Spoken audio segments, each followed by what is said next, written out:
Hi guys, welcome back to the library. Today I wanted to do something a little bit different.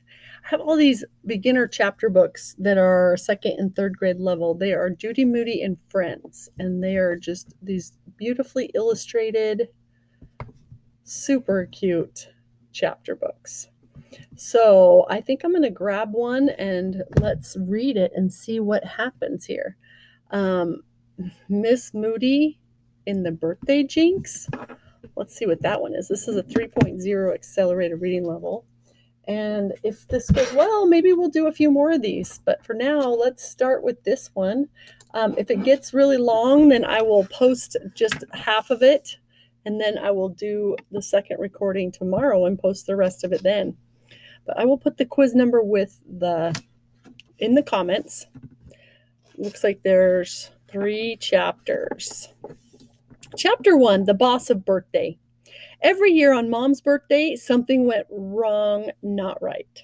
Judy called it the birthday jinx, but this year was going to be different. This year, Judy would be the boss of birthday. And this year, Stink was not going to get car sick. And this year, Dad would finally bake Mom's favorite carrot cake.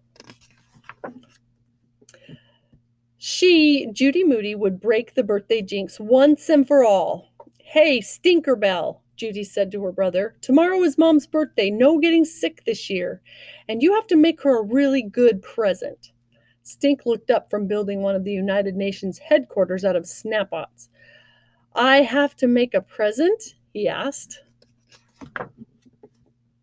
You can't buy her a pack of gum like last year. What's wrong with gum? Mom likes gum. A handmade present says, I love you and I care. Gum does not say, I love you. Gum does not say, I care. What does gum say? Gum says, I only had $1. I say talking gum is pretty good. Is a pretty good present, said Stink. He looked at his Snappos. Wait, I have an idea. And Mom's present can't be made of Snappos, Judy said. Rats, said Stink. Next, Judy went to her dad. I'm the boss of Mom's birthday this year, she told him. This year, Mom's cake has to be a carrot cake. Do I have to make it myself? From scratch, said Judy. Cake made from scratch says, I love you and I care. Said Dad. I say a talking cake is a pretty good present. Finally, Judy got started on her own gift for Mom. She tried making earrings out of seashells, but she ended up with a pair of glue globs. She tried making a popsicle stick picture frame, but she couldn't eat enough popsicles. Judy even tried to draw a picture of a hug, but it came out looking like a monkey. Judy eyed her jar of make-a-word beads. All she had left were X's and Z's and numbers. Mom likes beads. Mom likes bracelets. Mom likes numbers. She's always talking up math. Eureka! The perfect idea. A phone number bracelet. A phone number bracelet was better than glue glob earrings, better than a popsicle stick frame, better than a drawing of a hug. A phone number bracelet would help break the birthday jinx for sure. That night, Judy could hardly sleep. At last, it was Mom's birthday. Judy and Stink ran into Mom and Dad's room and bounced on the bed. Happy birthday, Mom! Mom pulled the covers up over her head. Kids, said Dad, we should let Mom sleep in on her birthday. Who can sleep when there are presents to open, Judy said. Mom sat up and rubbed her eyes. I'm awake now. Open my present first, said Judy. She handed Mom a small box tied with a rainbow yarn. Judy could not wait to see Mom's face light up like a birthday candle. Mom tore off the wrapping. Mom lifted the lid. Mom's face didn't light up like a birthday candle. A bracelet, said Mom, with numbers. Not just any numbers, said Judy. Our phone number.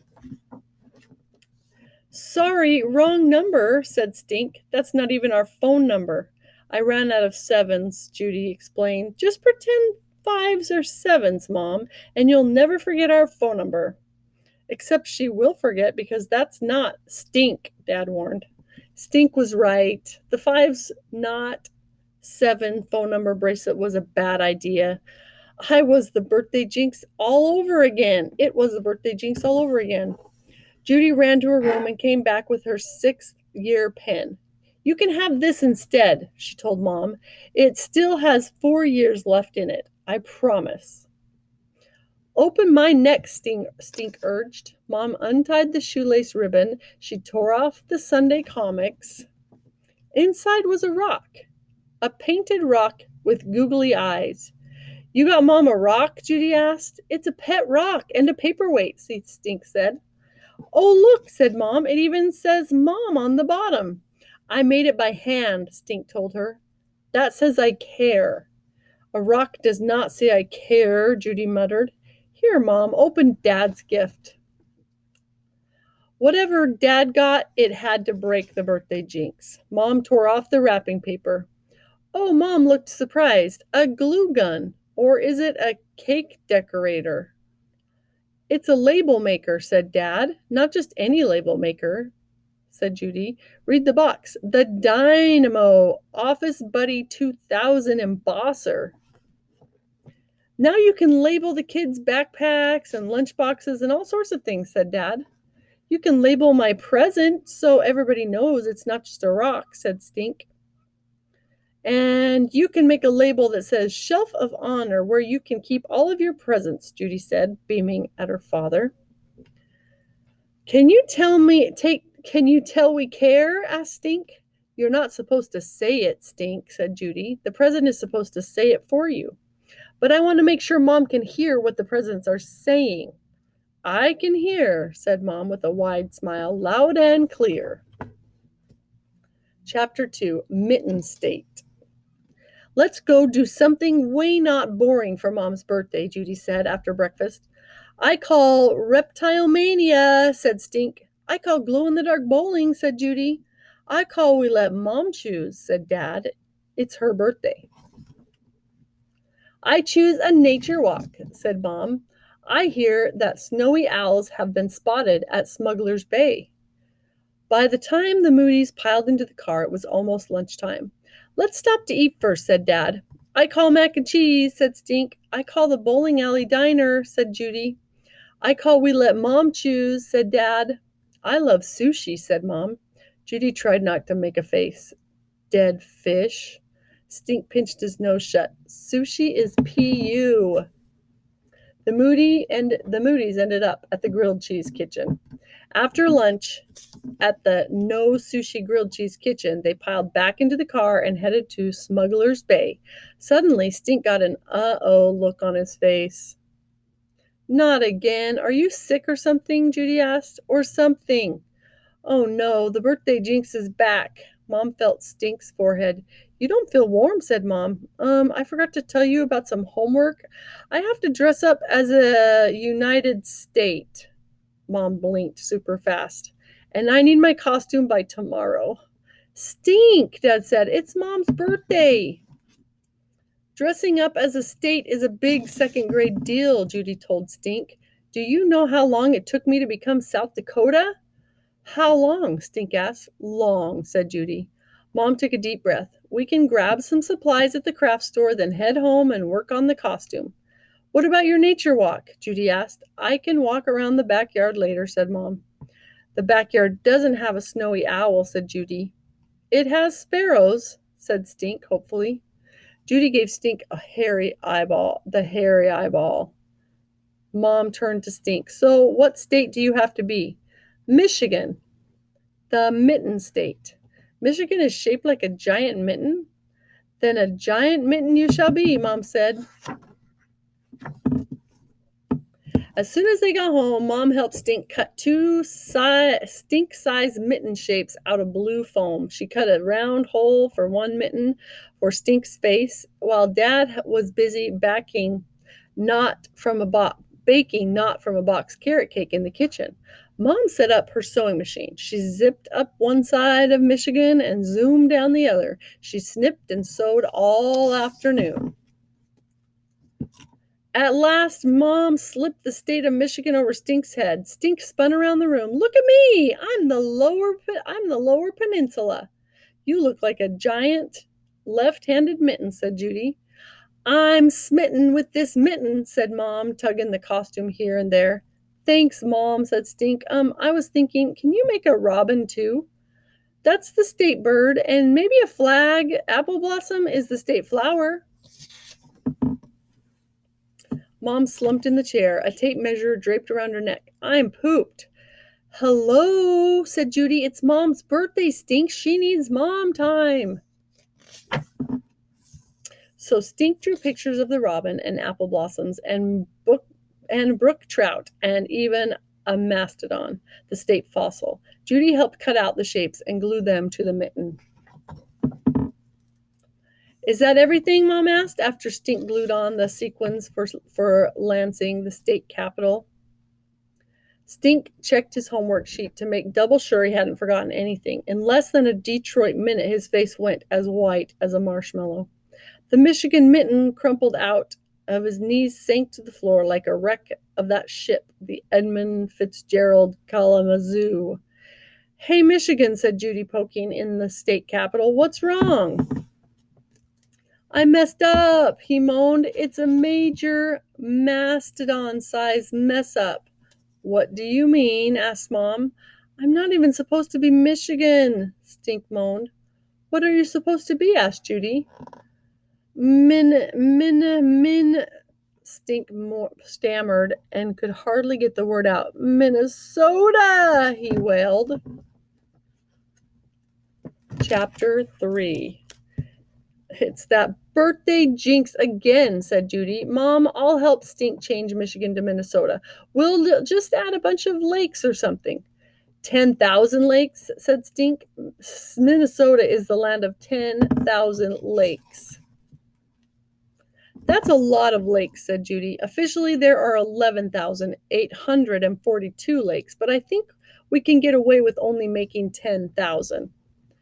Yikes, we better hurry up and start. Mom, do you want to take your nature walk in the backyard now? Right now, I want to take a nap. I'm going to close my eyes for 15 minutes. Mom curled up on the couch. Judy brought her a fluffy pillow. Stink covered her up with his cozy sleeping bag. Soon, Mom was snoozing peacefully.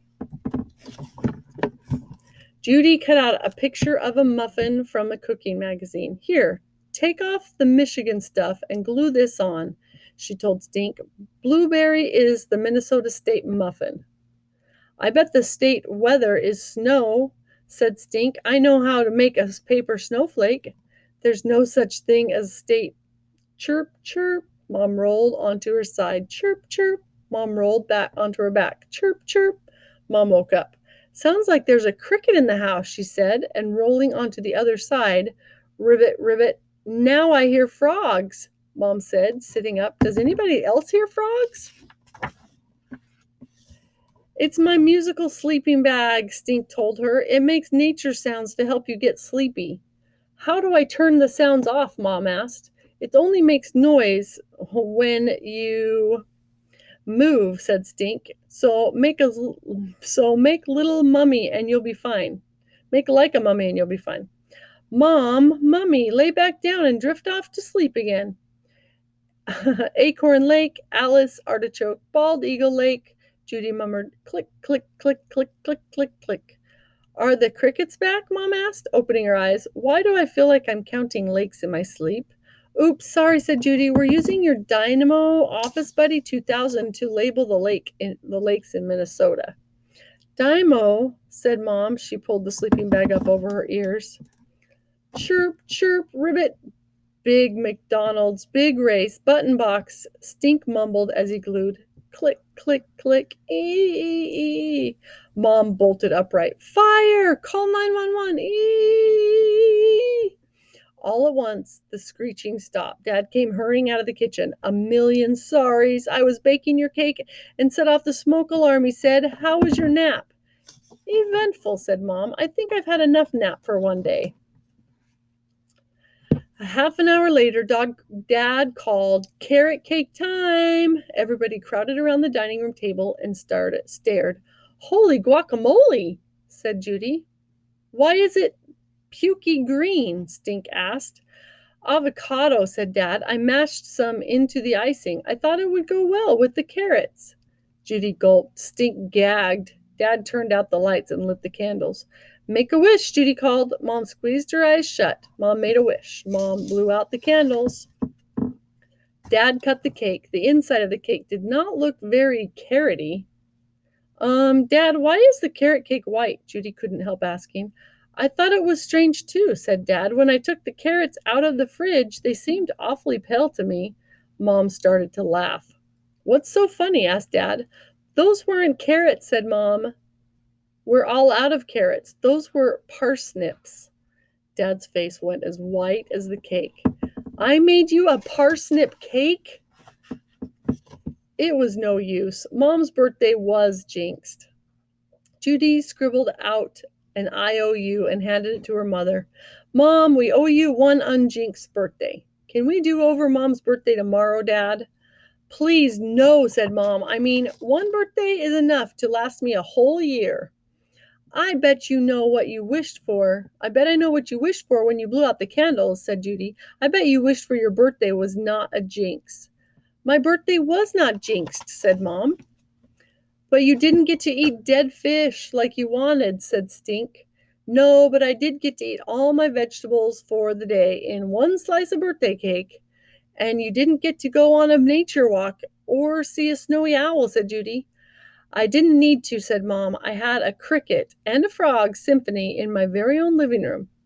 You couldn't even take a nap with all those noises, said Judy.